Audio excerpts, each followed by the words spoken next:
Poder sin límites, por Anthony Robbins. La nueva ciencia del desarrollo personal. Primera parte, capítulo 6. Dominar nuestra mente. ¿Cómo dirigir nuestro cerebro? No hay culpables, hay remedios.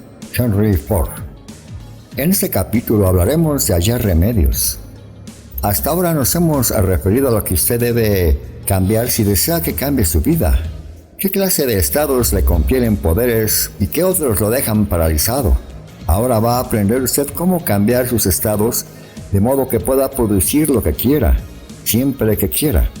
Por lo general, no es que las personas carezcan de recursos, sino que carecen de control sobre sus recursos. Este capítulo le enseñará cómo asumir ese control, cómo sacarle más jugo a la vida, cómo cambiar sus estados, sus actos y por consiguiente los resultados que produce usted en su organismo, y ello en cuestión de instantes. El modelo de cambiar que yo diseño y que enseña a la PNL, Programación Neurolingüística, es muy diferente de que utilizan muchas escuelas terapéuticas. El canon terapéutico, que es una mezcla de diferentes escuelas, ha llegado a ser tan conocido que es casi un lugar común. Entre muchos terapeutas está difundida la creencia de que para cambiar uno tiene que retroceder hacia atrás experiencias negativas, profundamente arraigadas y vivirlas otra vez. La idea es que las experiencias negativas de la vida se acumulen dentro de las personas como un líquido dentro de un recipiente, hasta que finalmente no hay cabida para ellas y se desbordan o revientan. Según dicen los terapeutas, la única manera de establecer contacto con este proceso es volver a experimentar aquellos hechos y aquellos sinsabores para tratar de librarse de todo de una vez. Toda mi experiencia me dice que esta debe ser una de las maneras menos eficaces para ayudar a las personas en dificultades. En primer lugar, cuando se obliga a un individuo a retroceder y volver a vivir algún trauma tremendo, se le está sometiendo a una de las experiencias más penosas y de mayor desvalimiento en que uno puede encontrarse. Ahora bien, cuando se pone a alguien en condiciones de desvalimiento, disminuyen mucho sus posibilidades de producir nuevos comportamientos y resultados desde el pleno dominio de sus recursos. Incluso, es posible que ese planteamiento refuerce hábitos psicológicos desafortunados o desgraciados. Al acceder constantemente a estos estados neurológicos de limitación y dolor, en el futuro será cada vez más difícil desencadenar tales estados. Cuando más revive uno una experiencia, más tenderá a repetirla otras veces. Tal vez por eso los terapeutas tradicionales tardan tantísimo tiempo en obtener algún resultado. Tengo algunos amigos terapeutas. Son gente que se preocupa sinceramente por sus pacientes. Creen que lo que hacen con ellos les sirve de ayuda. Y así es. La terapeuta tradicional produce resultados. Pero la cuestión es, ¿no podrían obtener los mismos resultados con menos dolor para el paciente y en menos tiempo? La respuesta es que sí. Si modelamos las acciones de los terapeutas más eficaces del mundo, que fue precisamente lo que hicieron Bandler y Greenberg, en realidad una vez se entienden los fundamentos básicos de cómo funciona el cerebro, uno puede convertirse en su propio terapeuta y consejero psicológico. La terapia queda superada desde el momento en que uno puede cambiar cualquier sensación, emoción o comportamiento propios en cuestión de instantes. Producir resultados más eficaces empieza, a mi modo de ver, por crear un nuevo modelo para el proceso de cambio. Si usted cree que sus problemas se acumulan en su interior hasta rebosar, va a hacer eso precisamente y no otra cosa, lo que experimentará. Para mí, nuestra actividad neurológica no es como un líquido letal que se acumula, sino más bien como una sinfonola. En realidad, los seres humanos guardan las experiencias en el cerebro como una sinfonola guarda los discos, y esos registros pueden reproducirse a voluntad. Cuando incide el estímulo oportuno del medio ambiente, como si se apretase un botón de la máquina. Por lo tanto, nosotros podemos optar por recordar experiencias o apretar botones que correspondan solo a canciones de alegría y buena suerte. O por el contrario, apretar aquellos botones que van a hacernos daño. Si el plan terapéutico consiste en darle una y otra vez al botón de las vivencias que nos duelen, es posible que se esté reforzando el mismo estado negativo que deseábamos cambiar. Creo que se necesita un plan totalmente distinto. Quizás bastaría reprogramar la sinfonola de manera que saliese otro disco distinto. Al apretar el mismo botón, ya no sonaría la canción triste, sino una música jubilosa. O podríamos regrabar el disco, es decir, tomar esos recuerdos antiguos y cambiarlos. La cuestión es que los discos que uno no toca tampoco se acumulan hasta explotar. Eso es absurdo. Y así, como es sencilla la tarea de reprogramar una sinfonola, también es sencillo cambiar nuestros modos de producir sentimientos y emociones de desvalimiento. No es necesario volver a pasar por las vivencias dolorosas para cambiar nuestro estado. Lo que hemos de hacer es cambiar la representación interna negativa por otra positiva, que se movilice automáticamente y nos conduzca a obtener resultados más eficaces. Hay que aumentar la potencia de los circuitos que llevan al éxtasis y cortar la corriente de los circuitos de dolor. La PNL contempla la estructura, no el contenido de la experiencia humana. Si bien, desde el punto de vista personal, podemos simpatizar con ella, en realidad lo ocurrido nos importa un rábano. Lo que sí nos importa y mucho es cómo ha construido usted en su mente lo que ocurrió. ¿En qué se diferencia su modo de producir un estado de depresión del que da lugar a uno de éxtasis? La diferencia principal está en la manera de estructurar las representaciones internas. Nada tiene ningún poder sobre mí, a no ser el que yo mismo le concedo mediante mis pensamientos conscientes. Anthony Robbins. Estructuramos nuestras representaciones internas a través de nuestros 5 sentidos: la vista, el oído, el tacto, el gusto y el olfato. O, dicho de otra manera, experimentamos el mundo en forma de sensaciones visibles, auditivas, sinestésicas, gustativas y olfativas.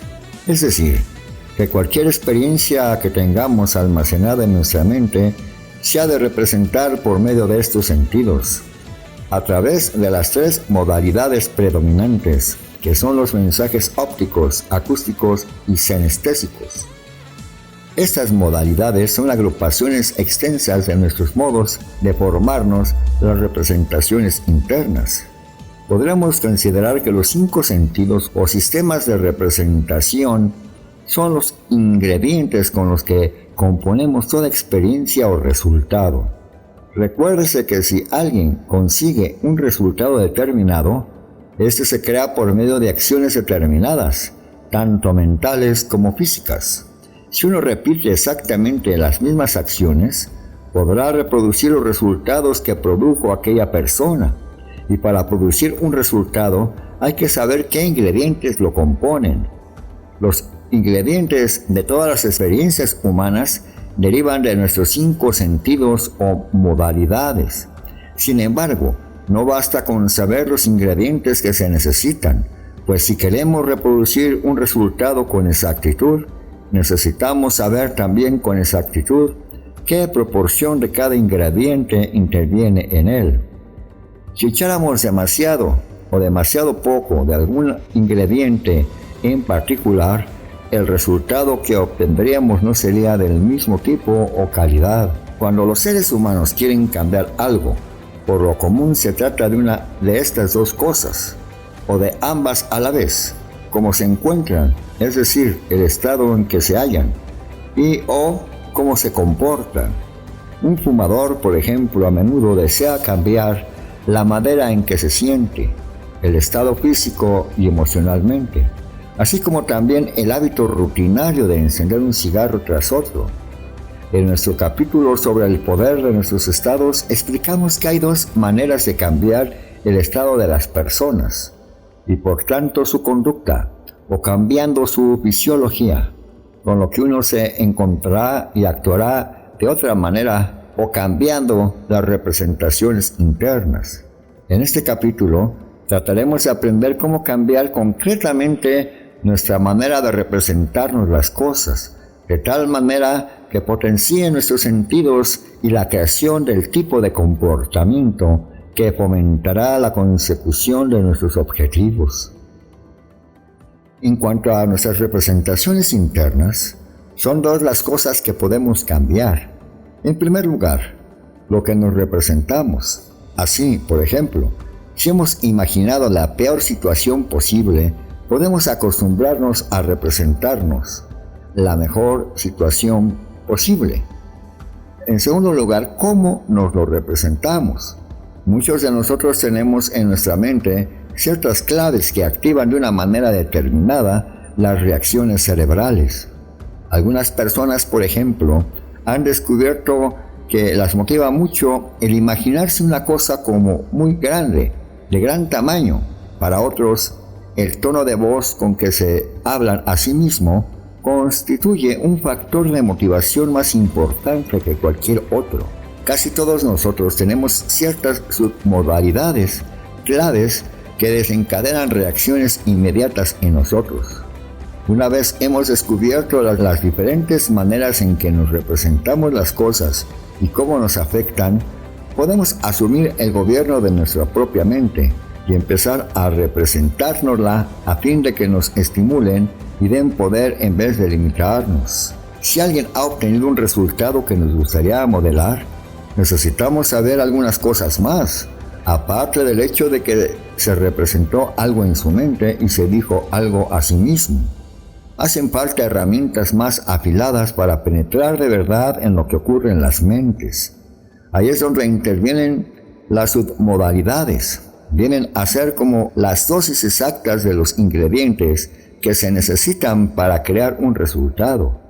Son el ladrillo mismo de dimensiones definidas con que se levantará la estructura de la experiencia humana.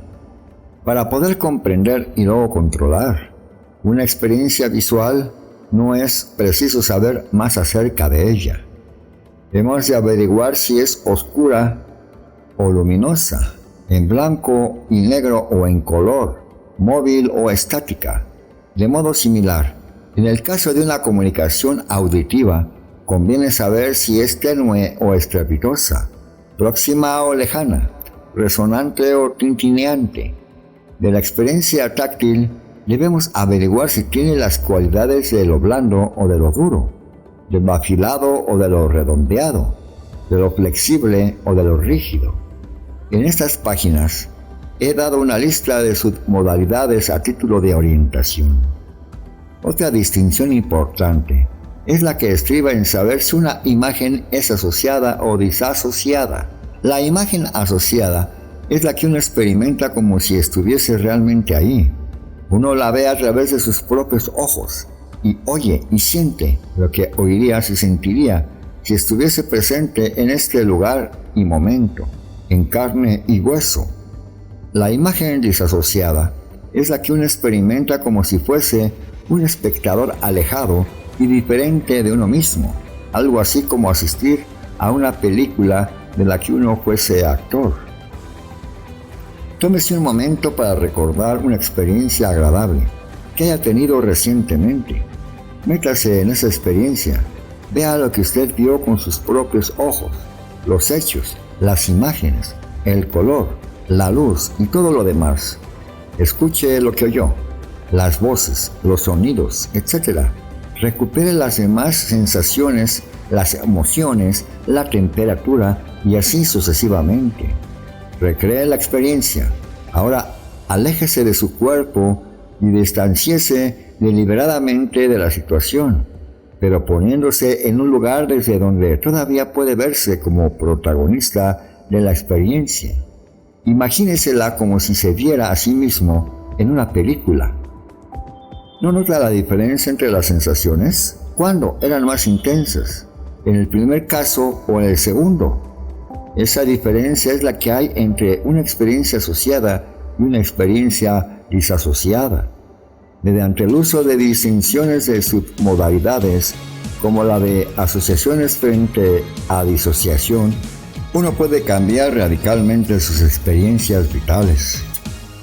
Recuerde lo que hemos aprendido en cuanto a que todo comportamiento humano es el resultado del estado en que nos hallamos, y que nuestros estados los crean nuestras representaciones internas, las cosas que imaginamos, que nos decimos a nosotros mismos, etcétera, etcétera. Lista de repaso de posibles submodalidades. Visuales. 1. Imagen animada o estática. 2. En paisaje o enmarcada. En este caso, forma del marco. 3. El color o en blanco y negro. 4. Poca o mucha luminosidad. 5. Tamaño de la imagen. Tamaño natural, más grande, más pequeño. 6. Tamaño relativo de los objetos centrales. 7. El yo, dentro o fuera de la imagen. 8. Distancia entre la imagen y el yo. 9. Distancia entre el objeto principal y el yo. 10. Profundidad, 3 dimensiones. 11. Intensidad del color o contraste de blanco y negro. 12. Nitidez, definición. 13. Movimiento, rápido o lento si lo hay. 14.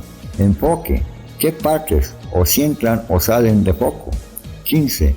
Intermitencia o constancia del enfoque. 16. Ángulo de observación. 17. Número de escenas, cambio de situación. 18. Lugar. 19. Otras. Auditivas. 1. Volumen. 2. Cadencia, interrupciones, encadenamiento. 3. Ritmo, regular y irregular. 4. Inflexiones, palabras enfatizadas y cómo. 5. Velocidad, tiempo. 6. Pautas. 7. Totalidad. 8. Timbre, calidad, origen de la reverberación. 9. Rasgos distintivos, sonido grave o suave, etc. 10. Sonido procedente de una fuente móvil o espacial. 11. Lugar. 12. Otras. Características. 1. Temperatura. 2. Textura. 3. Vibración. 4. Presión. 5. Movimiento. 6. Duración. 7. Continuidad o intermitencia. 8. Intensidad. 9. Peso. 10. Densidad. 11. Localización. 12. Otras. Límite del dolor. 1. Hormigueo. 2. Calor frío. 3. Tensión muscular. 4. Lancinante amortiguado. 5. Presión. 6. Duración. 7. Intermitencia, un dolor pulsante, por ejemplo. 8. Localización. Y 9. Otras. Lo mismo que un realizador cinematográfico puede cambiar el efecto que ejerce su película sobre los espectadores. Usted puede cambiar el efecto que cualquier experiencia de su vida tiene sobre usted mismo. El director puede variar el ángulo de la cámara, el volumen y el tipo de música, la velocidad y la cantidad de movimiento, el color y la calidad de la imagen, generando así en el público los estados que desea. Usted, si quiere, puede dirigir su cerebro de la misma manera para generar cualquier estado o conducta que favorezca sus objetivos o necesidades superiores. Permítame mostrarle cómo.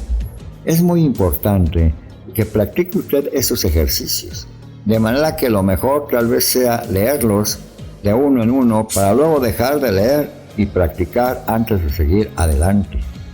Puede ser más divertido hacerlo con otra persona, leyendo alternativamente las instrucciones antes de responder.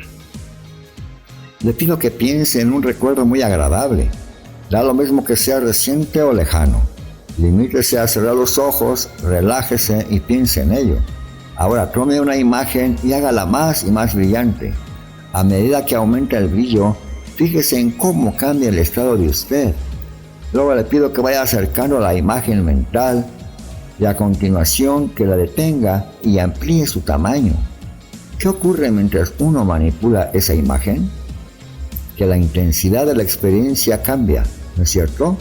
Para la gran mayoría de las personas, crear un recuerdo agradable y hacerlo más grande, más brillante y más próximo hace que la imagen sea incluso más poderosa y agradable. Aumenta la fuerza y el placer de la representación interna y le pone a uno en un estado más vigoroso y alegre. Todas las personas tienen acceso a las 3 modalidades o sistemas de representación: el visual, el auditivo y el sinestésico, pero los diferentes individuos los utilizan en medidas diferentes. Algunos acceden a su propio cerebro dentro de un marco de referencia visual y reaccionan frente a las imágenes que ven en su cabeza. Otros son básicamente auditivos y otros más bien sinestésicos y reaccionan con más fuerza frente a lo que oyen o sienten. Por eso, después de haber mareado el marco de referencia visual, vamos a ensayar lo mismo con los demás sistemas de representación. Vuelva al recuerdo agradable que nos ha servido hasta ahora. Aumente el volumen de las voces o de los sonidos que oyó. Déles más ritmo, más profundidad. Cámbieles el timbre, y sean más fuertes y decididos. Luego, haga lo mismo con las submodalidades sinestésicas. Haga que el recuerdo sea más cálido, más suave y acariciador que antes. ¿Qué pasa con sus sensaciones después de esa experiencia? No todas las personas reaccionan de la misma manera. Las sugestiones sinestésicas en particular producen reacciones diferentes en personas diferentes. Muchos lectores hallarán seguramente que la imagen gana al hacerla más brillante o más grande.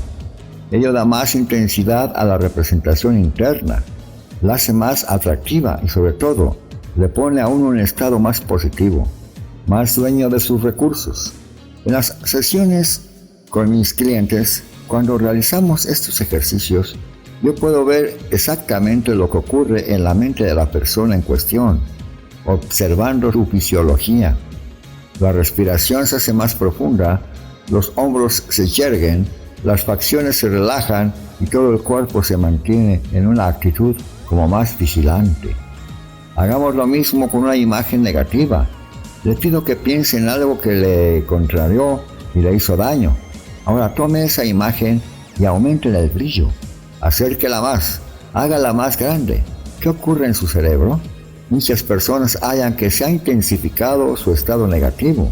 Las sensaciones molestas o dolorosas que experimentaron la primera vez vuelven con más fuerza.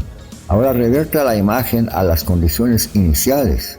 ¿Qué ocurre cuando la hace más pequeña, más oscura y distante? Descubrirá que las sensaciones negativas van perdiendo su fuerza. Hay que ensayar también las demás modalidades. Escuche su voz interna, o la que se estuviese oyendo durante la experiencia, hablando en un tono fuerte, machacando las sílabas. Sienta la experiencia como una ocasión de firmeza, como una actitud dura. Es posible que vuelva a ocurrir lo mismo de antes, que se intensifiquen las sensaciones negativas. Repito que no se trata de que lo entienda usted teóricamente. Le pido que practique estos ejercicios de un modo concentrado, intenso, fijándose bien en las modalidades y submodalidades que se vayan revelando más eficaces para usted, de manera que podrá ser convincente la repetición mental de esas fases, con la atención puesta en cómo la manipulación de las imágenes cambia las sensaciones que las mismas evocan. Tomemos la imagen negativa que nos sirvió al principio para luego hacerla más pequeña. Dese cuenta de lo que ocurre mientras la imagen se encoge. Ahora desenfóquela. Hágala más borrosa, atenuada y difícil de ver. ¿Consiguió esto? Aléjela. Llévela tan lejos de sí que apenas pueda ya distinguirla. Por último, tome la imagen y empújela hacia un sol imaginario. Tome nota de lo que ve, oye y siente mientras aquella desaparece del mundo. Haga lo mismo con la modalidad auditiva. Baje el volumen de las voces que oye, haga que suenen letárgicas y mortésimas, quíteles el ritmo. Hágalo también con sus percepciones sinestésicas, que la imagen acabe siendo floja e insustancial, ajena a usted. ¿Qué ha ocurrido con la imagen negativa durante todo este periodo dirigido por usted?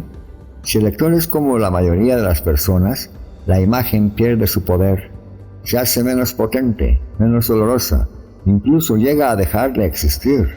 Es decir, que se puede tomar algo que nos ha causado un gran dolor en el pasado y quitarle fuerza, hasta hacer que se disuelva y desaparezca por completo. Creo que este breve experimento puede bastar para dar una idea del poder de esa técnica. En cuestión de escasos minutos, el lector habrá tomado un sentimiento positivo para reforzarlo e intensificarlo, y también habrá logrado desprenderse de una imagen negativa intensa y del poder que ésta ejercía sobre él. En el pasado, usted estaba a merced de los resultados de sus representaciones internas. Ahora ya sabe que no tiene por qué ocurrir forzosamente así. En esencia, usted puede vivir de dos maneras. O bien deja que su cerebro siga gobernándole, como venía sucediendo en el pasado. En esas condiciones, cuando aquel transmite alguna imagen, sonido o sensación, usted responde automáticamente a la sugestión como el perro de Pavlov respondía al timbre. O bien puede usted optar por dirigir conscientemente su propio cerebro, por implantar las sugestiones que le convenga, por tomar las experiencias y las imágenes desagradables y privarlas de su poder e influencia. Puede representárselas a sí mismo de tal manera que dejen de dominarle, reduciéndolas a unas dimensiones que le permitan manejarlas eficazmente. No hemos conocido todas las experiencias de una misión o un trabajo que nos venía demasiado ancho, haciéndonos desesperar de nuestras posibilidades y llevarlo al término, con lo cual ni siquiera lo intentábamos. Si ahora uno imagina esa tarea como un cuadrito muy pequeño, se verá en condiciones de dominarla y emprenderá las acciones oportunas sin dejarse abrumar. No ignoro que esto puede parecer una simplificación exagerada, pero si el lector lo intenta, ya descubrirá cómo, al cambiar sus representaciones, puede modificar su actitud ante la tarea y así modificar también sus acciones. Por supuesto, ahora sabemos también que podemos tomar las experiencias favorables e intensificarlas. Podemos tomar las pequeñas alegrías de la vida y hacerlas más grandes, para iluminar su visión del día y sentirse más ligero y feliz. Lo que tenemos aquí es el modo de sacarles mejor jugo, de sentir mayor regocijo y más ardor vital. Nada es tan bueno ni tan malo, es el pensamiento el que lo hace tal. William Shakespeare. ¿Recuerda que en el capítulo primero hablamos de la mercancía de los reyes? El rey tenía el privilegio de disponer de su reino. Pues bien, el reino de usted es su cerebro. Lo mismo que el rey gobierna su reino, usted puede gobernar el suyo, siempre que para ello empiece a asumir el control de cómo se representa a usted sus experiencias en la vida. Todas las submodalidades que hemos estudiado le dicen al cerebro lo que debe percibir. Recuerde que en realidad no sabemos lo que es la vida, sino solo lo que representa la vida para nosotros. De tal modo que si tenemos una imagen negativa que se nos presenta de una manera grandiosa, brillante, potente y resonante, el cerebro nos azotará con una experiencia grandiosa, brillante, potente y resonantemente mala. Pero si tomamos esa imagen negativa y la empequeñecemos, la oscurecemos, la convertimos en una fotografía sin movimiento, entonces le quitamos su poder y el cerebro reaccionará en consecuencia. En vez de caer en un estado negativo, podremos encogernos de hombros y por lo menos soportar la situación sin vernos afectados en exceso. Predicados nominales y verbales. Visuales.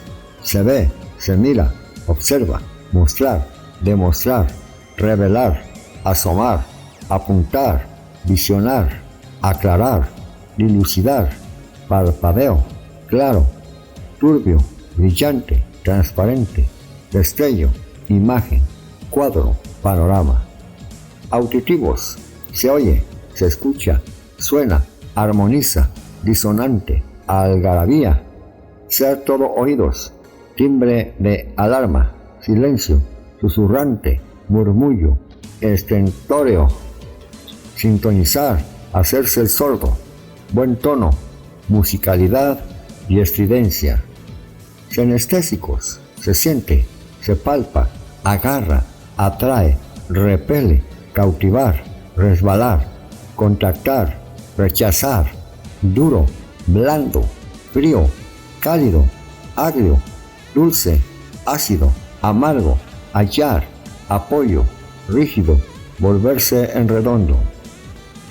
Indeterminados, se siente, experimentar, entender, pensar, aprender, proceso, decisión, motivar, considerar, cambiar, observar, insensible, distinto, concebir, estar.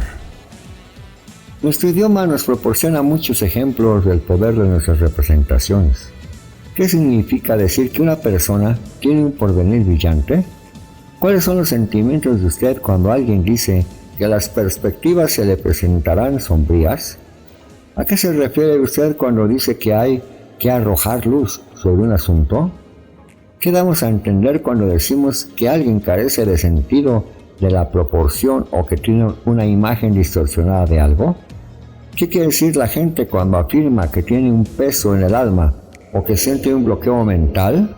¿A qué alude usted cuando dice que algo le suena o que se le disparó una señal de alarma? Por lo común, se tiende a suponer que tales frases no son más que metáforas, pero son más que eso. En general, describen con bastante exactitud lo que acontece dentro de nuestra mente. Piense en lo ocurrido hasta hace algunos minutos. Cuando tomó usted un recuerdo desagradable y lo amplificó, ¿recuerda cómo se acentuaron los aspectos negativos de la experiencia y entró usted en un estado negativo? ¿Se puede imaginar una descripción más acertada de una experiencia así que la consistente en decir que se exageró el asunto fuera de toda proporción? Es porque sabemos instintivamente lo poderosas que son nuestras imágenes mentales. Recuerde que se trata de controlar nuestro cerebro, no de que él nos controle a nosotros. He aquí un ejercicio sencillo que sirve de ayuda a muchas personas. ¿Se ha visto usted atormentado alguna vez por un diálogo interno incesante? ¿Por una de esas situaciones en que el cerebro se niega a callar? Muchas veces nuestro cerebro dialoga consigo mismo, interminablemente, como cuando sopesamos los pros y los contras de algún asunto. Y cuando tratamos de hallar el argumento que nos da la razón definitivamente en una antigua discusión, o de ajustar cuentas con un antiguo adversario. Cuando esto le ocurra, basta con bajar el volumen. Haga que la voz suene dentro de su cabeza cada vez más suave, más lejana y más débil.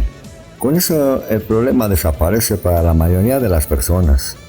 Y el caso de los diálogos internos que le recuerden a uno sus límites, oiga cómo dicen ahora las mismas cosas, solo que con voz insinuante, en cadencia y tono provocativo, de caricia sexual.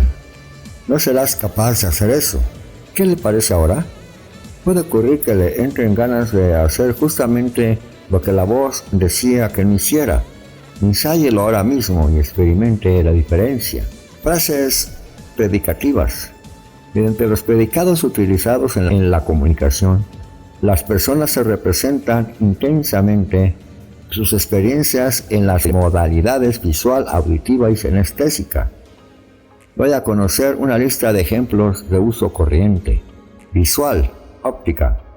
A la luz de, a simple vista, a vista de pájaro, abarcar en una ojeada, afrontar un deber, asemejarse, bien definido, cara a cara, cultivo a los espectadores, en persona, estar bien visto, hacer una escena, imagen mental, imagen velada, me parece, memoria fotográfica, miopía, mirar las musarañas, nítido, parecer, regalo para la vista, sin asomo de duda, tiene un destello de claridad, tener perspectiva, un algo entrevisto, un cuadro lamentable, un punto de vista, un vistazo, ver con la imaginación, ver las estrellas, verse a uno en el plumero, visión de la jugada, ya lo veremos. auditiva, acústica, companudo, caricia para los oídos, comienzos balbucientes, convenció a los oyentes, charla ociosa, dar el tono, dar la nota, descrito de viva voz, después del oído, diga a qué viene, diga su opinión, estar en tertulia, facilidad de palabra, fue un alboroto, hablar claro, hablar sin ton y son, hacer oídos sordos, hacerse escuchar, inaudito, lejos de mis oídos, llamar la atención, lo dije bien alto, manera de hablar, oídas las partes, oídos sordos, oiga, escuche, oír con agrado, palabra por palabra, prestarme oídos, puesto en boca, punto en boca, rumología, silencio por favor, unas palabras, sinestésica, percepción difusa, aturdido, bálsamo para el espíritu, bien fundado, cabeza loca, camisa de 11 varas, composición del lugar, corazón ardiente, discusión aclarada, dolerle a uno una cosa, dominante, dueño de sí, echar mano de, es un martirio, estar en contacto, frío, tranquilo, harina de otro costal, mano a mano, momentos de pánico, notarse una tendencia, pisar fuerte, poner las cartas sobre la mesa, quédese por aquí, quitarse un peso, romper el hielo, sacar tajada, se apoderó de mí, se condensa en, se me escapó, ser corto de miras, ser una rémora, suave como un guante, teje-maneje, manoseo, tieso, estirado, rígido, traído por los pelos. El objetivo es igualar predicados, es adaptarnos al lenguaje que utiliza nuestro interlocutor con el fin de crear una corriente de entretenimiento al principio de una relación. Ahora vamos a practicar otro ejercicio. Esta vez piense en algo de su experiencia que hizo estando totalmente motivado. Relájese y fórmese una imagen mental, lo más clara posible, de aquella experiencia. Voy a preguntar algunas cosas sobre ella. Tómese tiempo y conteste a cada pregunta, una a una. En esto no hay contestaciones acertadas ni equivocadas. Los diferentes individuos tienen diferentes contestaciones o respuestas. Mientras contempla usted la imagen, ve una película o una instantánea. Está en color o en blanco y negro. Es una escena cercana o alejada. A la derecha, a la izquierda o en el centro. Arriba, abajo o en medio de su campo de visión. Es una situación asociada, es decir, vista por usted con sus propios ojos, o disasociada, o sea, vista como si fuese usted un espectador externo. La imagen está limitada por un marco, o es un paisaje sin unos términos definidos. Es brillante o apagada, oscura o luminosa, aparece nítida o desenfocada. Mientras practica usted este ejercicio, vaya fijándose en las submodalidades más fuertes para usted. Ahora pase revistas a sus submodalidades auditivas y sinestésicas. Cuando asiste a la escena, ¿oye su propia voz o la de otros protagonistas? ¿Se trata de un diálogo o de un monólogo? ¿Los sonidos que oye son fuertes o tenues? ¿Varían las inflexiones o se caracterizan por su monotonía? ¿Son ondulantes o percutientes? ¿Se suceden a tiempo lento o rápido? ¿Van y vienen las voces o se mantienen como un comentario invariable? ¿Qué es lo más importante que usted oye o se dice a sí mismo en esa escena? ¿Dónde está localizado el sonido? ¿De dónde procede? La misma escena, ¿es violenta o amable? ¿Hace calor o frío? ¿Predomina la sensación de aspereza o la de suavidad? ¿La flexibilidad o la rigidez? ¿Toca usted sólidos o líquidos? ¿Tiene una sensación precisa o difusa? ¿Y en qué punto de su cuerpo se localiza la misma? ¿Recuerda usted algún sabor ácido o dulce? Al principio cuesta contestar algunas de estas preguntas, Si algún lector, por ejemplo, tiende a formarse sus representaciones internas, principalmente por vía senestésica, habrá pensado quizás: yo no veo imágenes. Recuerde que eso es una creencia, verdadera siempre y cuando se mantenga usted apegado a ella. A medida que vaya adquiriendo conciencia de sus propias modalidades, aprenderá a mejorar sus percepciones por medio de lo que se llama superposición. Esto significa que si uno es un tipo predominante auditivo, por ejemplo, para recobrar una experiencia le convendrá empezar por evocar todas las sugestiones acústicas. Es decir, al principio recordaría lo que oyó en tal situación. Una vez puesto en ella y establecida una representación interna rica y potente, es mucho más fácil trasladarse al marco de referencia óptico para elaborar las submodalidades visuales o al marco sinestésico que experimentar las submodalidades táctiles y propioceptivas. Bien, pues después de ver y experimentar la estructura de algo que en su tiempo nos motivó fuertemente, vamos a pensar en alguna otra cosa para la cual nos gustaría estar fuertemente motivados, pero en el momento presente no nos inspira ninguna afición especial ni motivación alguna para hacerla. Una vez más, formemos la imagen mental y luego repitámonos las mismas preguntas, pero ahora prestemos especial atención a las diferencias entre las respuestas en comparación con el caso de la acción fuertemente motivada. Por ejemplo, mientras contempla la imagen mental, ve una película o una instantánea, y así sucesivamente, en un repaso a todo el cuestionario de la submodalidad visual. Luego pasaremos revista modalidades auditiva y sinestésica. Mientras tanto, anotaremos otra vez cuáles son las submodalidades más potentes, las que encierran más potencialidad para modificar nuestro estado. A continuación, tome la cosa que le motivaba, llamémosle la experiencia número 1, y la que desearía que le motivase, y que será la experiencia número 2, y contempla simultáneamente. No es tan fácil. Imagine su cerebro como una pantalla de televisión, con la imagen partida, y observe las dos imágenes al mismo tiempo. Hay diferencias entre las submodalidades, ¿no es cierto? Era fácil preverlo, por supuesto, ya que diferentes representaciones producen diferentes tipos de resultados en el sistema nervioso. Ahora tomemos lo que hemos aprendido acerca de las clases de submodalidades que nos motivan y paso a paso reajustemos las submodalidades de la cosa que todavía no tenemos ganas de hacer, la experiencia 2, de manera que se igualen con las de la cosa que nos motiva, submodalidades de la experiencia 1.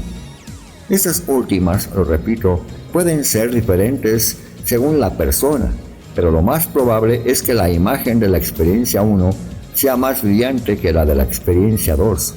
Asimismo, será más nítida y cercana.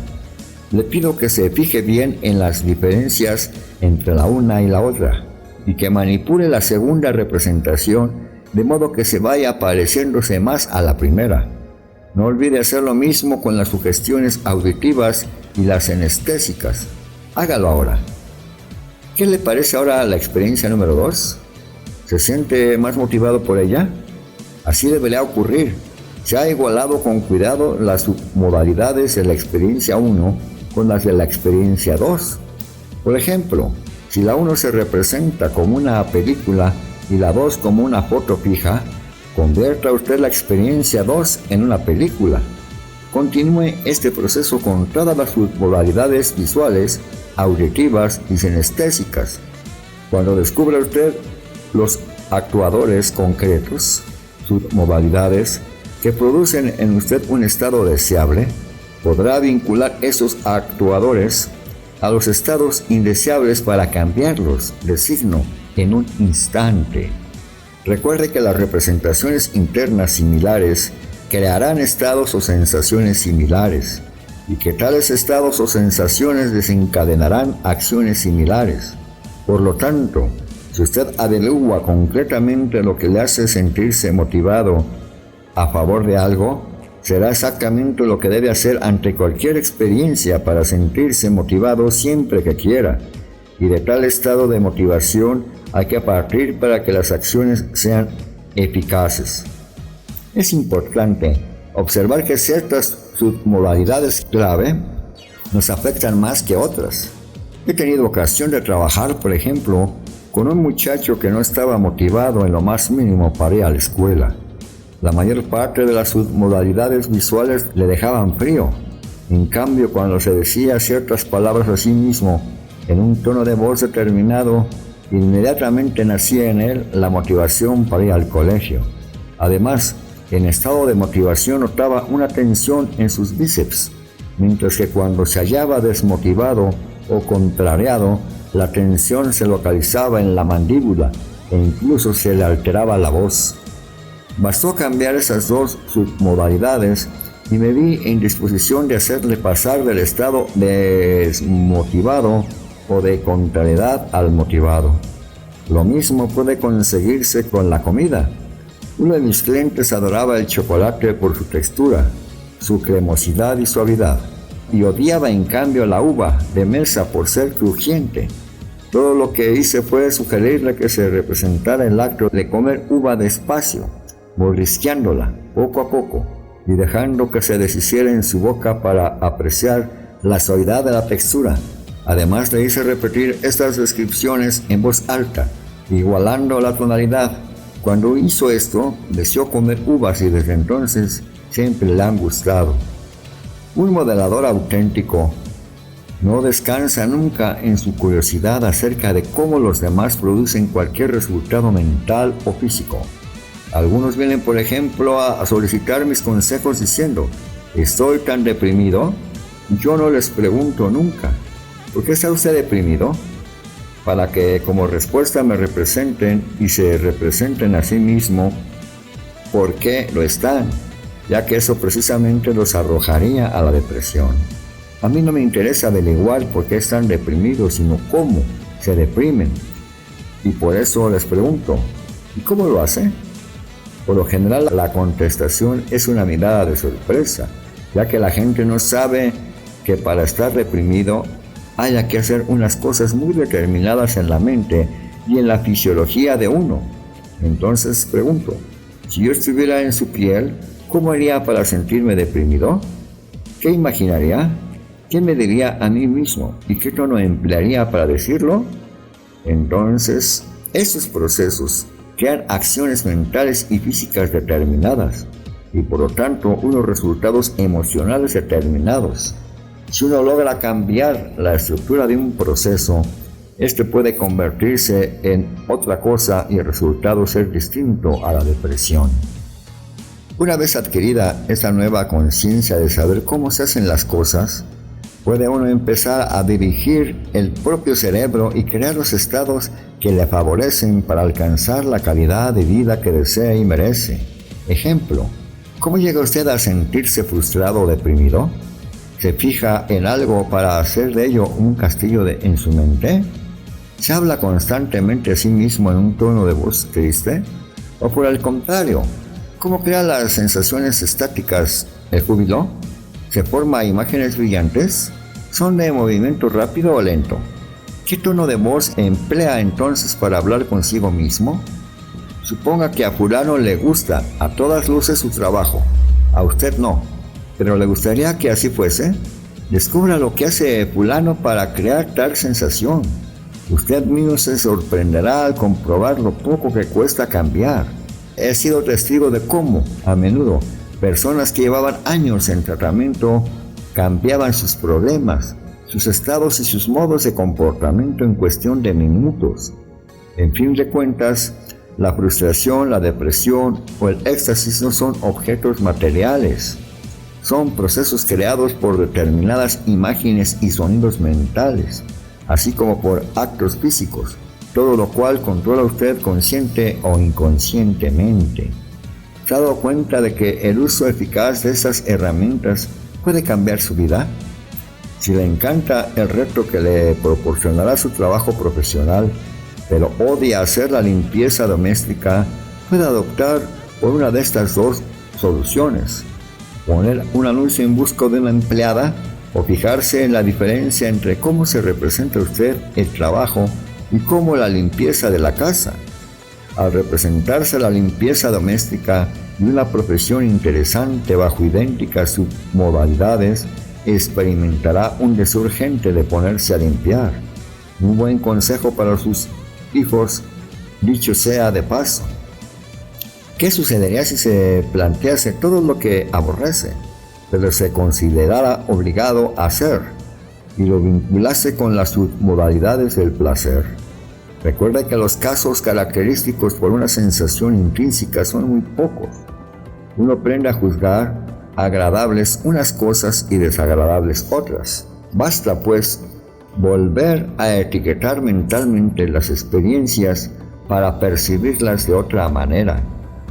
¿Qué le parecería eso de tomar todos sus problemas y reducirlos de tamaño, además de poner algunas instancias entre ellos y usted? Las posibilidades son infinitas. Usted es quien manda. Importa recordar que, lo mismo que cualquier otra habilidad, esta exige repetición y práctica. Cuanto más a menudo se repitan conscientemente estos sencillos cambios de submodalidades, más pronto se conseguirán los resultados deseados. Quizá descubra que para usted, cambiar el brillo o nivel de luminosidad de una imagen tiene más efecto que cambiarla de posición o de tamaño. Sabido esto, ya no dudará de que para manipular algo ha de empezar por modificar la iluminación. Algún lector está pensando: todo esto de los cambios de submodalidad suena bien, pero ¿cómo voy a impedir que vuelvan al estado anterior? Sé que puedo variar mi humor de momento, y eso vale mucho, pero mejor sería si se consiguiera un cambio más automático y sobre todo más consciente. Ello puede conseguirse con la ayuda de los que llamamos el patrón de Tristras. Sirve para tratar gran número de problemas crónicos y los hábitos perjudiciales que se crean las personas.